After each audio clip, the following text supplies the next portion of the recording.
Pemirsa, kasus harian COVID-19 di Indonesia terus melonjak dan mencatatkan rekor. Selain rekor penambahan kasus positif yang mencapai 4.634 kasus, kematian akibat COVID-19 di seluruh Indonesia kini telah tembus 10.000 pasien.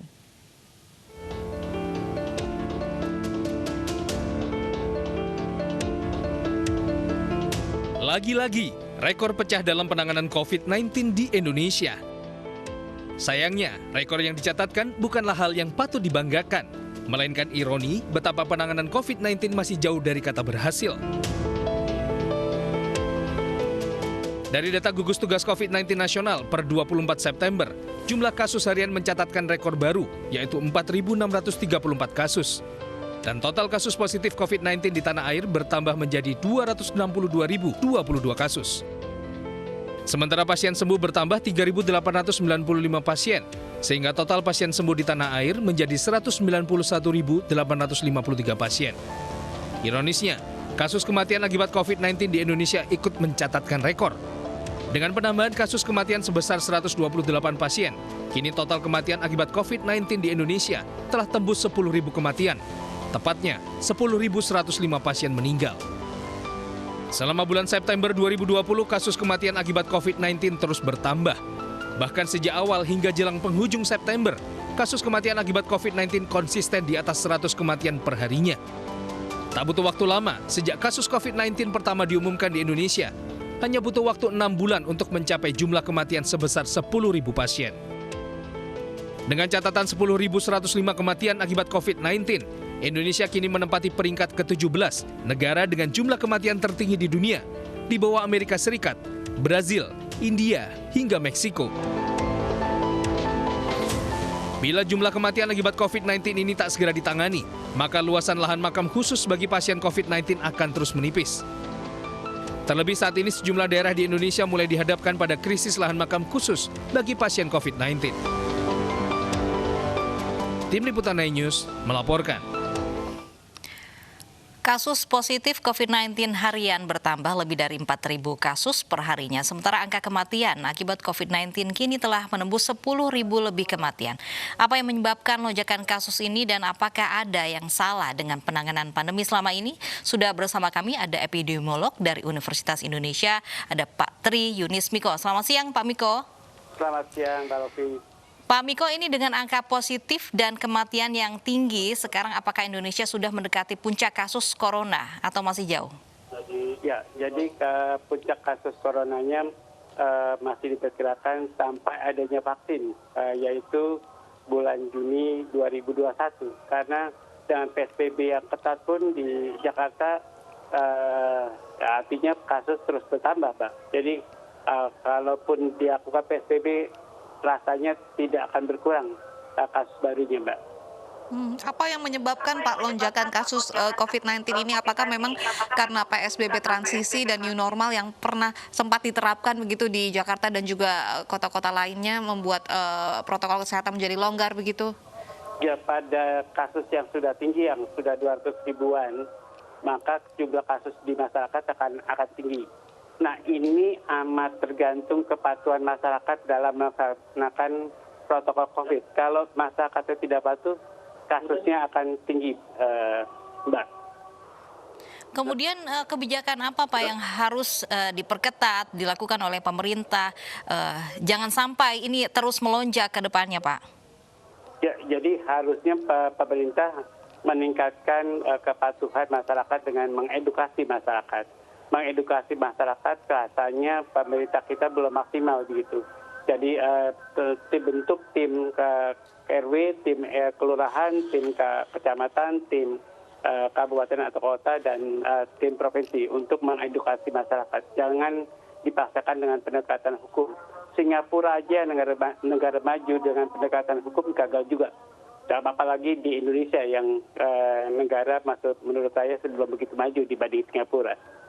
Selain mengedukasi begitu masyarakat, bagaimana cara menumbuhkan kesadaran bahwa protokol kesehatan ini sangat penting begitu Pak kepada masyarakat? Ya, saya lihat di RT itu belum sadar betul bahwa kalau saja RT ikut sadar atau tahu benar pentingnya protokol kesehatan buat masyarakatnya, maka seluruh masyarakat akan diajak oleh RT, begitu RW, begitu. Jadi kelihatannya RT RW ini belum digalakkan untuk mencegah masyarakat, begitu. Jadi harus lewat RT RW agar semua masyarakat harus tahu tentang gunanya menggunakan protokol kesehatan, begitu dalam pencegahan COVID-19 di Indonesia ini.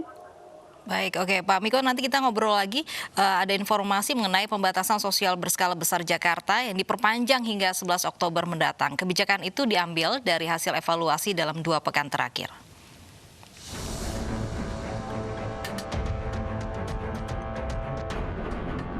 Pemerintah Provinsi DKI Jakarta memperpanjang pembatasan sosial berskala besar Jilid 2.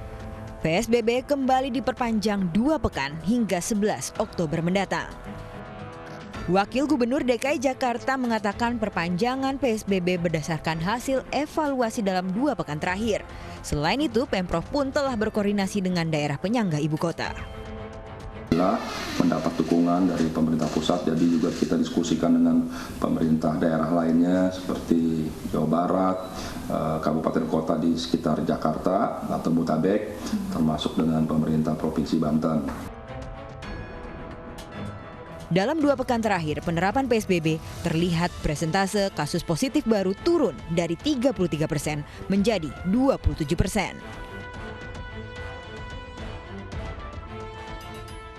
Sementara kesembuhan meningkat dari 30% menjadi 32%.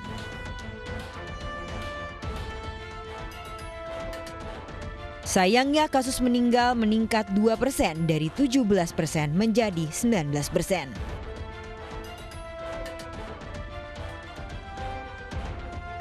Namun kasus aktif COVID-19 turun signifikan dari 49% menjadi 12%. Selain itu, hasil evaluasi 2 pekan terakhir juga Pemprov telah menutup 19 kantor dan 26 tempat usaha, serta lebih dari 15.000 warga disanksi karena tidak memakai masker. Pemprov DKI Jakarta juga tengah menyiapkan 13 rumah sakit umum daerah dan 26 rumah sakit lainnya untuk dijadikan tempat rujukan pasien COVID-19. Dari Jakarta, Tim Liputan iNews melaporkan. Baik, Pak Miko, apakah dengan PSBB total yang kembali diperpanjang begitu di Jakarta ini dapat menghambat begitu laju penambahan angka positif corona di Jakarta khususnya? Ya, jadi kalau menghambat sih pasti, tapi seberapa besar menghambatnya. Jadi menurut saya sekarang ini ada kemampuan menghambat dengan PSBB, tapi kecil. Karena di Jakarta itu menghambatnya untuk kapasitas yang hampir penuh begitu.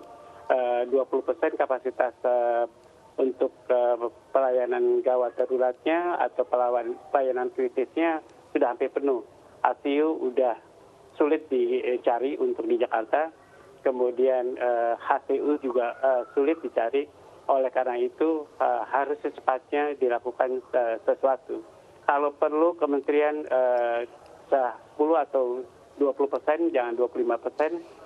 Kalau perlu ya orang-orang yang dibutuhkan saja yang masuk ke dalam kementerian.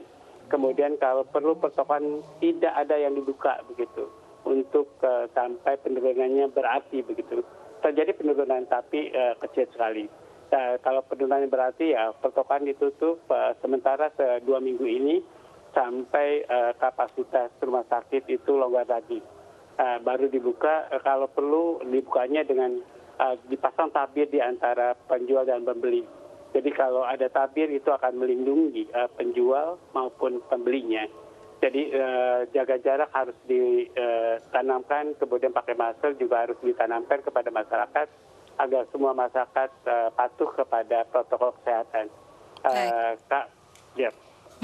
Selain PSBB total yang memang diperpanjang, apakah perlu pemerintah juga melakukan kebijakan-kebijakan khusus? Nyatanya memang sanksi yang diberlakukan ini dihiraukan oleh warga, Pak Miko.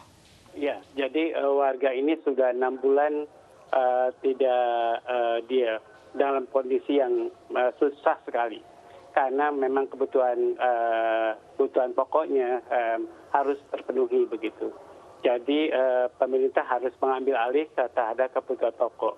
Pemerintah harus mengikut sertakan masyarakat KMD-nya atau LMD-nya untuk ikut berpartisipasi termasuk RT RW begitu. Jadi harus saling tolong menolong begitu. Sekarang kalau tidak ya suatu saat ini akan pecah. Kalau kemudian vaksin Desember itu tidak ada, kemudian apalagi Juni itu gagal vaksinnya, maka akan panjang penderitaan rakyat Indonesia.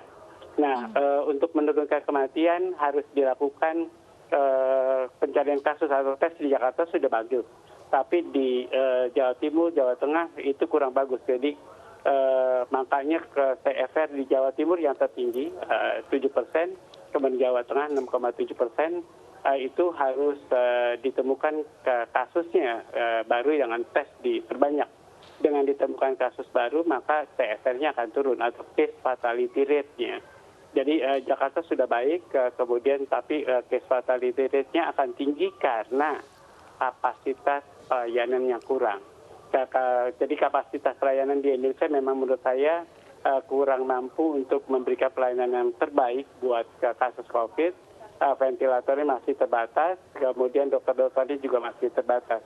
Jadi bayangkan kalau kasus ini banyak lagi, Indonesia akan kewalahan. Kewalahan begitu yang dikhawatirkan. Apakah perlu Pak mungkin kebijakan yang lebih berani lagi, yang lebih ketat dari PSBB total, Pak Miko? Ya, jadi bukan PSBB total, artinya kepatuhan masyarakatnya harus benar-benar digenjot begitu. Jangan hanya diawasi. Kalau saya lihat 2 minggu pada PSBB Jakarta, seminggu itu digenjot dengan pengawasan ABRI, militer, polisi, turun semua. Kemudian ya kalau perlu jadi masyarakat dilibatkan. RT RW harus dilibatkan. Kalau tidak masyarakat dilibatkan langsung, artinya kepatuhan masyarakat harus merupakan bagian dari masyarakat itu sendiri. Dari kepatuhan masyarakat terhadap protokol kesehatan harus merupakan kebutuhan dari masyarakat itu sendiri. Baru kuncinya di situ. Jadi masyarakat akan patuh kepada protokol kesehatan. Baik, semua lini harus bergerak menghambat laju melonjaknya kasus COVID-19 di Indonesia. Terima kasih Pak Miko atas informasinya dan bergabung bersama kami di iNews Siang.